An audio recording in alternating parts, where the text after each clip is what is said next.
শ্ৰীমন্ত শংকৰদেৱ সংঘৰ ৯৪ সংখ্যক বাৰ্ষিক অধিৱেশনৰ সফল সামৰণি পৰি বুলি ক'ব লাগিব কিয়নো এই মুহূৰ্তত মোৰ সহযোগে দেখুৱাইছে শ্ৰীমন্ত শংকৰদেৱ সংঘৰ ধৰ্মধ্বজা অৱনমন কৰা হ'ল আৰু তাৰ পাছৰ পৰিৱেশ এয়া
ধৰণী ধৰ ধাৰণ পৰমাৰ্থ বিদা শুভ নাম কৰ হৰি ৰাম ৰাম ৰাম হৰি ৰাম ৰাম ৰাম ৰাম ৰাম কৰ চৰণিত সে ভূৰি ভগম ভগভূষণ কৰিছে পাদ যুগ হৰি ৰাম ৰাম ৰাম ৰাম হৰি ৰাম ৰাম ৰাম ৰাম হয় এয়া তেজপুৰ জিলা শাখাৰ ভকত বৈষ্ণৱ মাতৃসকল আৰু এনেদৰে আচলতে তেওঁলোকে এই মুহূৰ্তত যিহেতু শ্ৰীমন্ত শংকৰদেৱ সংঘৰ ধৰ্মধ্বজা অৱনমন কৰা হৈছে আৰু এই ধৰ্মধ্বজা মূল নামঘৰলৈ সংখ্যক বাৰ্ষিক অধিৱেশনৰ মূল নামঘৰলৈ নিয়াৰ পাছতেই তেজপুৰ জিলা শাখাক অৰ্পণ কৰা হ'ব যিহেতু এইবাৰ তেজপুৰত অনুষ্ঠিত হ'ব ৯৫ সংখ্যক বাৰ্ষিক অধিৱেশন মই কিছু মন্তব্য ল'বলৈ চেষ্টা কৰিম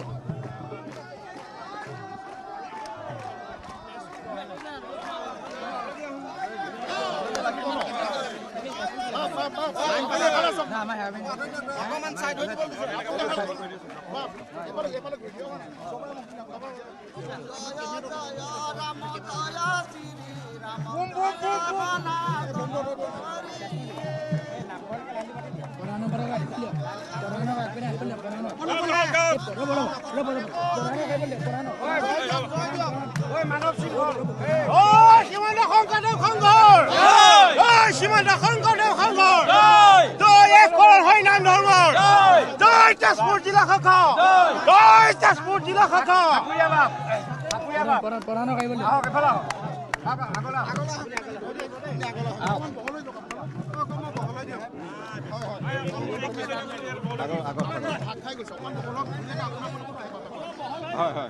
আহিব নালাগে চব আহিব আমাৰ চিষ্টেম কৰি আছে খেলি মেলি হৈ গৈছে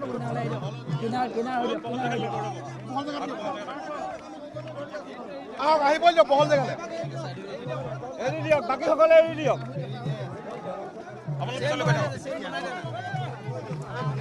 হয় যিহেতু ৯৪ সংখ্যক বাৰ্ষিক অধিৱেশনৰ সফল সামৰণিৰ পাছতেই এতিয়া পতাকা অৱনমন কৰা হৈছে হয় আজি ৯৪ সংখ্যক বাৰ্ষিক অধিৱেশনৰ এই পতাকা চতুৰ্থ দিনাখন পতাকা অৱনমনৰ জৰিয়তে আমাৰ অধিৱেশনৰ সফল সমাপ্তি ঘটিছে এখন অত্যন্ত সফল অধিৱেশন ইয়াত অনুষ্ঠিত হৈ গ'ল এই অধিৱেশনৰ পিছত অহা ২০২৬ বৰ্ষত আমাৰ তেজপুৰ জিলা কাৰাজিথত এই অধিৱেশন অনুষ্ঠিত হ'ব তালৈ তেখেতসকলে খুব শ্ৰদ্ধাৰে আনন্দৰে তেখেতসকলে এই পতাকা ইয়াত নিবলৈ আহিছে এই পতাকা কঢ়িয়াই নিবলৈ আহিছে গতিকে তেখেতসকলে হাজাৰ হাজাৰ লোক ইয়ালৈ আহিছে তেখেতসকলে খুব অত্যন্ত শ্ৰদ্ধাৰে আগ্ৰহেৰে তেখেতসকলে এই পতাকা লৈ যাব গতিকে আমি আশা ৰাখিছোঁ অনাগত দিনত বা অহা ২০২৬ বৰ্ষত একে উলহ মালহেৰে একে আনন্দৰ উৎসাহেৰে অধিক সফল এই অনুষ্ঠান শ্ৰীমন্ত শংকৰদেৱ সংঘৰ ৯৫ সংখ্যক অধিৱেশন অনুষ্ঠিত হ'ব যোৰহাট জিলা তেজপুৰ জিলা আতিথ্যত আমি আশা কৰিছোঁ ভকতসকলৰ উৎসাহ উদ্দীপনা আপোনালোকে দেখিছে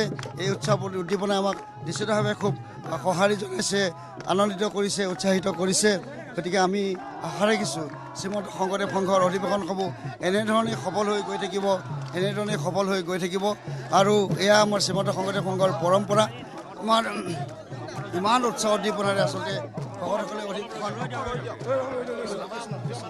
অধিৱেশন অনুষ্ঠিত কৰিবৰ কাৰণে তেখেতসকলে আগ্ৰহ প্ৰকাশ কৰে যে আমাৰ ইতিমধ্যে কেইবাখনো জিলাই এনেধৰণে প্ৰস্তুতি চলাই আছে। তেখেতসকলে ইখনৰ পিছত সিখন অধিৱেশন অনুষ্ঠিত কৰিবৰ কাৰণে জিলাসমূহে প্ৰাৰম্ভিক প্ৰস্তুতি ইতিমধ্যে চলাইছে। কেইবাখনো জিলাই নিবেদন কৰিছে যে তেখেতসকলে ভকতসকলৰ সেৱা কৰিবৰ কাৰণে, ভকতসকলক আতিথ্য কৰিবৰ কাৰণে আচলতে হয় সঁচাকৈ ধন্য, সঁচাকৈ সৌভাগ্যৱান যে আমাৰ 55খন জিলা শাখাৰ আছে। তেখেতসকলৰ ভিতৰত ক্ৰমাগতভাৱে আমি এখন জিলাক এই দায়িত্ব দি আহিছোঁ। সঁচাকৈ তেখেতসকল খুব অত্যন্ত সৌভাগ্যৱান যে তেখেতসকলে লাখ লাখ ভকতৰ আতিথ্য তেখেতসকলে প্ৰদান কৰিব, লাখ লাখ ভকতৰ তেখেতসকলে সেৱা কৰিব।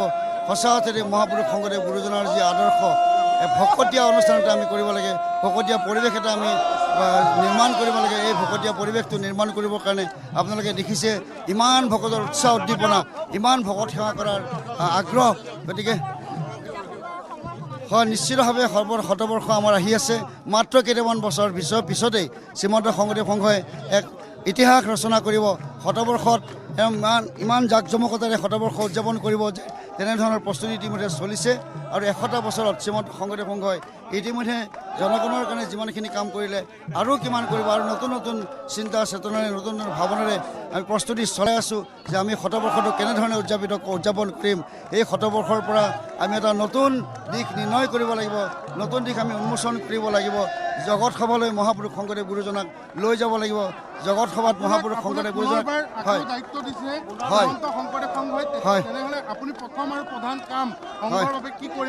মই নিশ্চয়কৈ সংঘৰ বাবে মহাপুৰুষ শংকৰদেৱ গুৰুজনাৰ যিমানখিনি অৱদান আছে, মহাপুৰুষ শংকৰদেৱ গুৰুজনাই জাতি নিৰ্মাণ কৰিবৰ কাৰণে, দেশ নিৰ্মাণ কৰিবৰ কাৰণে, প্ৰকৃত মানুহৰ সমাজ নিৰ্মাণ কৰিবৰ কাৰণে যিমানখিনি অৱদান দি থৈ গৈছে, সেই অৱদানখিনিক আমি প্ৰতিগৰাকী ব্যক্তিৰ ওচৰলৈ, প্ৰতিখন সমাজলৈ লৈ যাবলৈ চেষ্টা কৰিম। আৰু ভাৰতবৰ্ষৰ বিভিন্ন প্ৰান্তলৈ মহাপুৰুষ শংকৰদেৱ গুৰুজনাৰ আদৰ্শক লৈ যাবলৈ চেষ্টা কৰিম। তাৰ লগে লগে মহাপুৰুষ শংকৰদেৱ গুৰুজনাই যিখিনি সৃষ্টি আছিল সাহিত্য সংস্কৃতি, এই সাহিত্য সংস্কৃতিকো আমি বিভিন্ন দেশলৈ লৈ যাবৰ কাৰণে আমি চেষ্টা কৰিম। কৃষ্ণ ধন্যবাদ জনাইছোঁ। হয়, এনেদৰে আচলতে শ্ৰীমন্ত শংকৰদেৱ সংঘৰ 94 সংখ্যক বাৰ্ষিক অধিৱেশনৰ মূল পতাকা অৱলম্বন কৰাৰ পাছতেই মূল নামঘৰলৈ লৈ যোৱা হৈছে। আৰু কিছু সময়ৰ পাছতেই তেজপুৰ জিলা শাখাক শ্ৰীমন্ত শংকৰদেৱ সংঘৰ মূল পতাকা তেওঁলোকক অৰ্পণ কৰা হ'ব। যিহেতু 95 সংখ্যক শ্ৰীমন্ত শংকৰদেৱ সংঘৰ বাৰ্ষিক অধিৱেশন তেজপুৰত অনুষ্ঠিত হ'ব। আৰু মূল নামঘৰত তেওঁলোক তেজপুৰ জিলা শাখাৰ ভকত বৈষ্ণৱ আই মাতৃসকলক ধৰ্মধ্বজা, শ্ৰীমন্ত শংকৰদেৱ সংঘৰ ধৰ্মধ্বজা অৰ্পণ কৰা হ'ব।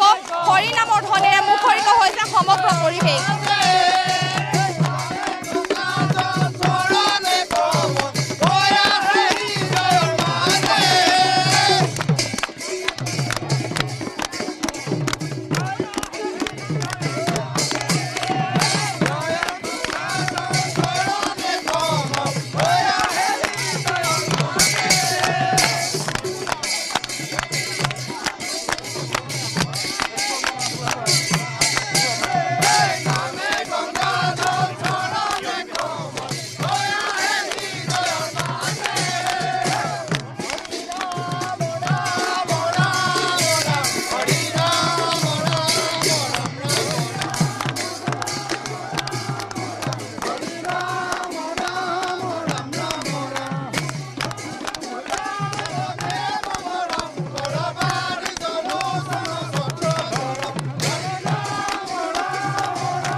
এনেদৰে চাৰিদিনীয়াকৈ যোৰহাটৰ মৌবন্ধাৰ এৰালতলী পথাৰৰ বৈষ্ণৱ পণ্ডিত সোণাৰাম চুতীয়া সমন্বয় ক্ষেত্ৰত অনুষ্ঠিত হ'ল শ্ৰীমন্ত শংকৰদেৱ সংঘৰ 94 সংখ্যক বাৰ্ষিক অধিৱেশন। আৰু এই অধিৱেশনখনিৰ এতিয়া সফল সমাপ্তি ঘটিছে বুলি ক'ব পাৰি, কিয়নো শ্ৰীমন্ত শংকৰদেৱ সংঘৰ মূল ধৰ্মধ্বজা অৱলম্বন কৰাৰ পাছতেই এনেদৰে তেওঁলোকে মূল নামঘৰলৈ, ভকত বৈষ্ণৱ আই মাতৃসকলে মূল নামঘৰলৈ শ্ৰীমন্ত শংকৰদেৱ সংঘৰ ধৰ্মধ্বজা লৈ অনা হৈছে। আৰু কিছু সময়ৰ পাছতে তেজপুৰ জিলা শাখাক এইবাৰ এই ধৰ্মধ্বজা অৰ্পণ কৰিব, কিয়নো শ্ৰীমন্ত শংকৰদেৱ সংঘৰ 95 সংখ্যক বাৰ্ষিক অধিৱেশন অনুষ্ঠিত হ'ব তেজপুৰত।